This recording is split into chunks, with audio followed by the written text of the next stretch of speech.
এবার লবণটা দিয়ে দিলাম আর ভালো করে মেখে নেবো লবণ দিয়ে মাছগুলো। কড়াইতে তেল দিয়ে দিয়েছি, গরম হয়ে গেছে। এবার মাছগুলো এক এক করে ছেড়ে দেবো। এদিকে পোস্ত আর সর্ষে বাটা করে নিয়েছি আর এখানে হলুদ দিয়ে দিয়েছি, তার মধ্যে একটু লবণও দিয়ে দিলাম একবারে।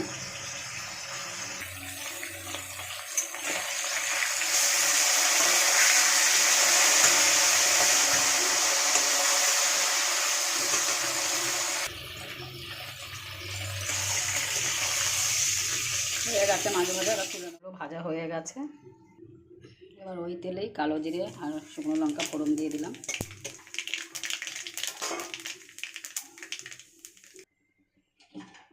মশলাটা সব ঢেলে দিলাম।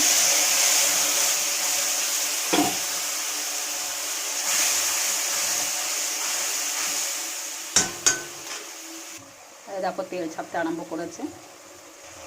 এবার সামান্য একটু জল দেবো। এবার ফুটে উঠলে মাছগুলো দিয়ে দেবো। ঝোল ফুটে গেছে, এবার মাছগুলো দিয়ে দেবো এক এক করে।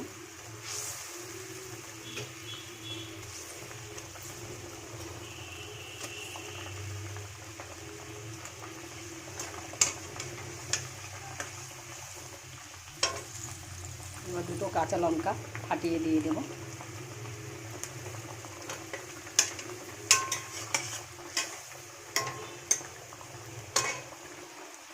একটু ফুটলেই নামিয়ে নেব।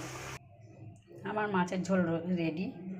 আপনারা এরকম করে খেয়ে দেখবেন, খুব ভালো লাগবে।